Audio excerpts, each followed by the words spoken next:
Hey guys, so I had recently been getting a few questions about the channel, about how it's run, and I often get a lot of questions about my movie opinions, especially considering I do the Unpopular Opinions series, so I made a little community post essentially saying if you have any questions to drop them and I might do this video you're watching. I also made a Hail Mary post on Twitter where I had 2 responses and someone messaged me on Discord with a question. I try to pride myself on being very transparent with this channel and of course honest with my opinions. So even though it may not make it to the video, please drop any questions you have in the comments and I'll reply there, or I might just do a second Q&A way down the line for some sort of milestone, I don't know. So anyway, let's just get into the questions because there's a fair few. I thought there was going to be like 4, but you know, there's a fair few. Let's get into them. Starting off with JA Productions, friend of the channel, who actually gave me 5 questions. And the first one being, how do I balance life with weekly uploads? And this is a tough thing to answer because I don't balance it well at all, if I'm being really honest. So for those who aren't fully aware, I drop a video every Thursday and Sunday, so 2 a week, and it's a tremendous effort to keep that up. Not only do you have to consider the editing and writing process, which take hours, I make the thumbnails, and the part a lot of people underestimate is finding the subject for every video. It's hard coming up with 2 video ideas a week on something you actually have something to say about, and then you gotta execute that. I spoke about this a little on the They Live by Film podcast, so go and see my interview over there. It's a rough episode because I'm on it, but overall the podcast is actually very good and I go into fair detail and a good enough depth on how I run this channel in general. I've thought about slowing down to 1 video a week, but I'm not entirely sure about that. I work a full-time job from 4 in the morning to 5 at night,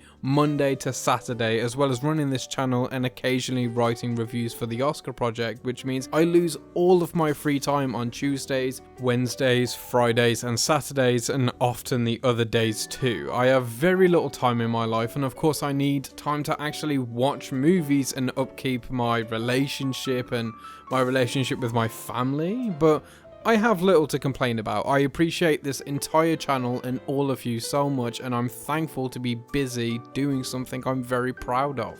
And his second question is, where do I get the footage from for my videos? And honestly, this is a very easy one. I sail the high seas quite often and I have an extensive library of movie files I use for clips. I started out using just clips from YouTube and it's a ball ache, so for those planning on doing this or are actually doing something similar, I'd suggest doing the same. But also support movies through physical media is the best way to do it. Plus, you own it, it's tangible, it's great. I have a very extensive collection of physical media and I love it when other people do too. As for his third question, my favorite TV show, I don't know. I mean, I love the classics like Breaking Bad, The Wire, The Sopranos. I think the first season of Prison Break is some of the most perfect television ever made, and Lost is the greatest thing to ever touch the medium. But I also love sitcoms, and they're really hard to compare to those other kinds of shows. I love New Girl. I watch a whole lot of Seinfeld. I love new shows like Sex Education despite the rough ending. I love You despite running for way too long. Only Murders in the Building, Stranger Things, Snowfall, they're all great. But lately I've been binging all of the Mike Flanagan shows on Netflix, and I've not finished the full of the House of Usher yet, but I am loving it as I did all the others. I adored Midnight Mass, so I'm gonna go with Midnight Mass right now. I think it's a perfect TV show. My favorite film YouTubers is less and more complicated because I actually don't watch many. Ironically, I don't actually like most YouTube critics or content creators for various reasons, but I will say, though I disagree often, I quite like Cosmonaut Variety Hour. I think his content is super well made, and yeah, he's pretty great, he's funny, I like him. Oh, and also Mark Commode, and not really a YouTuber, but I watch his reviews on YouTube often. Also not YouTubers, just podcasters on Spotify or whatever, but I thought I would throw them out. They are my friends, so I am biased, I do have an interview, I have been on a Scream edition, but They Live by Film is by far one of the best film critic podcasts, reviewers, talkers, whatever. They're great, you should watch them. Yeah. I'm going to skip over question 4 because someone else poses the same question to me later on and I want to give it some time because I have thoughts. So finally, which do I prefer out of Final Destination 1 or 2? And it's easily 2. I adore Final Destination 2 so much. I mean, 1 is okay, but I honestly prefer 2 and 3 over the first. The logging truck scene scarred me for life, and I still to this day hate driving behind one of those trucks. Okay, so moving on, we have Jake, and he asks if I'm interested in making film as in my own, and the short answer is no. I actually made a short film when I was 17 or so at school for A-level media, which is atrocious and will be locked in a vault forever. However, as a writer, I have always been interested in writing a script for a movie, but more than anything, my eventual goal with the channel and all of that is to produce movies. I'd love to fund some indie films one day. I believe in artistic freedom, so if I can make any amount of great money from this whole thing, I'd love to put a portion of that towards funding the art form that I love and brings me that income. So yeah, I have no real interest in making my own films, but I do have an interest in helping make another creator's vision come true. Then one of my most loyal subs, who's been around since I had like no subs, Dexter, asked firstly, what made me want to make YouTube videos in the first place, which honestly, I never had a real interest in YouTube videos. I just wanted to talk about movies and I want to be a critic, but it's hard to find a job in that lane. It's such an exclusive industry. And YouTube allowed me to do that regardless, as well as having complete freedom on the topics which aren't just reviews all the time. As I said before, I also don't like many YouTube critics and I know there is a stigma behind it, so I also want to break some of that stigma, hopefully anyway. And his second question was, is there a director with 1 or 2 films that I strongly believe will be the next big thing? And I guess this is a more complex question than it should be, because say someone like Jordan Peele, who only has 3 movies, he's already basically the next big thing, but I do think Peele is going to go down as one of the greatest filmmakers of the 21st century. His 3-film run so far has been outrageously good, but as for someone who is a little lesser known, since, you know, Peele already had that upper leg from Key and Peele, he was already kind of known, so it's not that surprising that 3 films in he's so widely known. But for the people who aren't, you know, big, I don't think these people are going to be necessarily huge because I can't predict that. I think they're going to be people to watch, absolutely, and that's Celine Song with Past Lives, Rain Allen Miller for Rye Lane, and Zachary Wigan for his sophomore Sanctuary. They're all incredibly interesting filmmakers to me, and seeing them so early in their filmography make such great films makes me excited about them. Oh, and actually, the Filippo brothers who did talk to me this year have great potential to be a big name, not just in horror but in cinema. I have big hopes for them, they have so much potential, and the response to talk to me is going to open so many opportunities for them. It's really exciting. Then Tyler asks, are there any movies that have impacted my worldview and personal philosophy? And the simple answer is yes, absolutely. I mean, a lot of films develop my perspective on things like art and love mostly. A lot of films have made me explore parts of myself in ways of thinking and make me reevaluate things, but I actually want to keep this as a video topic. But there are actually so many, but I'll just list you a few and not elaborate at all. One Night in Miami, Burning, Cha-Cha Real Smooth, Pig, Chef, Ratatouille, Silence, The Last Temptation of Christ, The Squid and the Whale, The Fabelmans, and First Reformed. All of which happen to me in my top 100. That's not a complete list, but there's a few. Next we have Sifat Shams, who is essentially asking me if I feel any films are thematic sequels or prequels, even if not officially, and yeah, though I love your example of American Psycho and The King of Comedy, mine would absolutely have to be The Squid and the Whale and The Meyerowitz Stories and Marriage Story. They form this sort of unofficial Baumbach trilogy. I think they're all very thematically tied with a perspective on divorce, going from kids seeing it to going through it yourself and how it affects your family. And yeah, I know they're all done by Noah Baumbach and are all semi-autobiographical, so this is a bit of a cheat. I think they all make a very interesting trilogy. I talk about this a little in my Squid and the Whale video that none of you watched, by the way. So yeah, there's probably a lot more examples, but I love those together. Next is Sanjiv, who asked what my letterbox is, and this is it. Follow me. I update it very frequently and I'm always watching things and making lists, so yeah, follow me. Bought Plays asked where do I see myself in 5 years, and honestly, I haven't got a dicky do. Not a single idea. I see myself still making YouTube videos, hopefully full time by then, but whether that'll happen or not is very much not set in stone, so I don't know. I'm in the process of buying a house right now with my girlfriend and, well, getting a mortgage, and I guess I hope to be living there happily with my girlfriend and 2 cats. Here's the cats for anyone that cares, and yeah, I don't know, I suppose doing what I'm doing now really, I'm quite content. My friend Zach asked what do I consider my blind spots that I'd like to change, and I spoke to him recently about this, but the Coen brothers. I've seen an embarrassingly low amount of Coen brothers films, and the ones I have seen I adored. So absolutely those two I want to get into more, but other than that, I don't really have many blind spots on a broad basis that I'm unhappy with. There are loads of films I haven't seen which I do want to see, but there aren't any real ways to group them together other than just films I haven't seen, so yeah, absolutely the Coen brothers.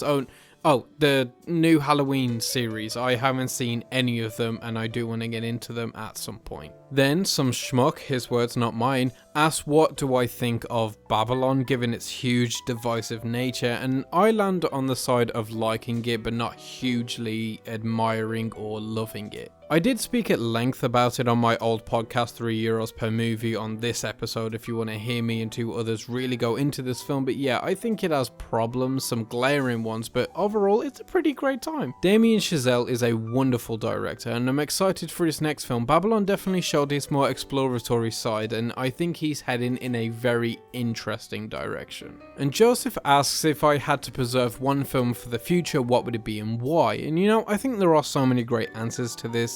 The Thing, Jurassic Park, Malcolm X, Rocky, but actually my answer would have to be The Fabelmans, not only because it basically documents the most pivotal and formative time in possibly the greatest, but at the very least most important filmmaker to exist since Kubrick. It is beyond perfect. I think its commentary on filmmaking and art is beautiful. The themes of dreams and passion and family are so strong. And when these ideas are being commentated on by a man like Spielberg, it just makes them so much more poignant. It's basically a film where Spielberg is saying this is why I'm the greatest to ever do it, and also this is why it both sucks and rules to be me. It's an absolute pillar of filmmaking and was robbed at the Oscars. And his second question asking if there's any director-actor duos I love, and though there are plenty of great ones like Carpenter and Kurt Russell, Scorsese and De Niro, Denzel Washington with both Spike Lee and Tony Scott, Hitchcock and James Stewart, right now the one that comes to mind that excites me the most is Peele and Kaluuya. I think they're gonna have some very great films together in the future to go along with Get Out and Nope. Then long-term friend of the channel Riley asks, when it comes to who I am as a content creator,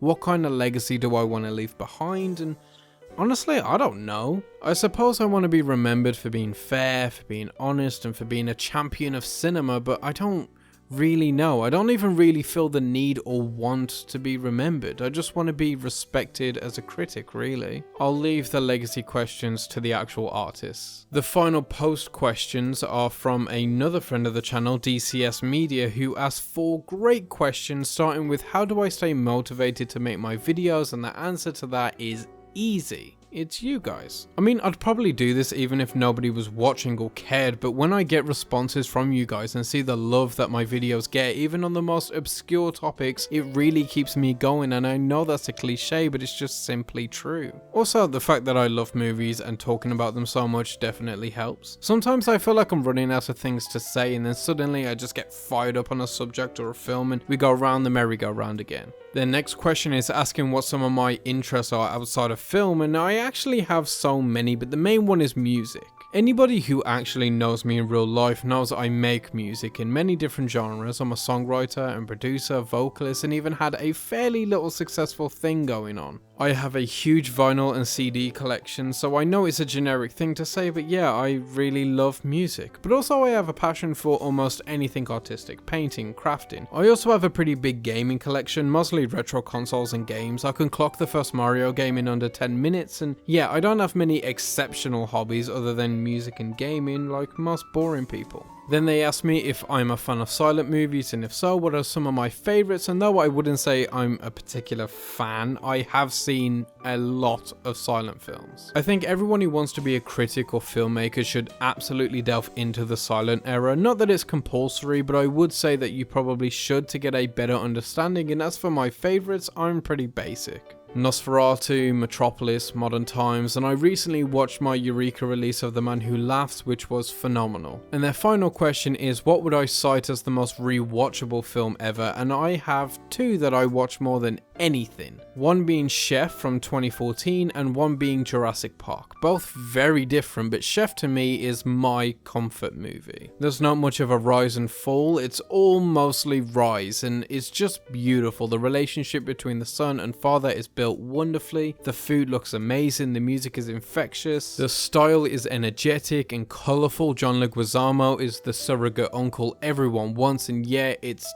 timeless. I think it's Jon Favreau's soul laid bare and the best example of his heart for filmmaking. It's the film I've rewatched the most in my life, and it's currently the only film that I've done a Criterion Collection video on, which is, you know, it's a little series that I started that I really should continue with, where I just pick one of my favourite movies ever made and do a little video on it. And my other pick was obviously Jurassic Park, which is by all intents and purposes a perfect movie. I've seen it an outrageous amount of times this year, even catching it in the cinema, which was like a religious experience. So yeah, those two for sure would be my picks. Then to my Discord message, my friend Bjork asked what's a film I hate that everyone loves, or what's a film I love that everyone else hates, and I'll answer both. A film that I hate that everyone loves is going to be Raiders of the Lost Ark, and a film that I love that everyone hates is going to be Kingdom of the Crystal Skull. I will not elaborate, I will let the blood of the fans boil. Then to close out, the two responses from Twitter. First one from Chris, who asked what movies do I consider the worst of the worst, which also closes out the JA Productions list of questions, and I'll just quickly show you all the films I have on Letterboxd that are 0.5 star to 1.5 star, which I think are the worst of the worst that I have logged. And whilst you're looking at that, I will say that Me Time is my worst enemy. If Me Time has 100 haters, I'm one of them. If Me Time has one hater, I'm him. If Me Time has no haters, I am dead. I hate it with the greatest passion a human can possibly hold. Also to plug, I think Exorcist Believer is the worst film I've seen this year, and here's the video I made on it. And the final question is from David, who just simply asks, how was my day? Now, on the day he asked this, it was actually quite a stressful day, but on the day that I'm making this, it's going pretty great, so I'm happy, thank you. And that's it. Thank you guys for participating. This was pretty fun for me at least, and though I expect this to have a total of like 3 views, I'm glad to have extended a bit of myself to you guys. I hope you learned some things about me. I've interacted with some of you that I haven't interacted with before, so I was happy to see you guys, and I had more questions than I expected. I'd love to do this again for a big milestone or something, so yeah, keep asking me questions. I love talking to you guys, and whether it's one I've mentioned in this video or not, as always, keep watching movies.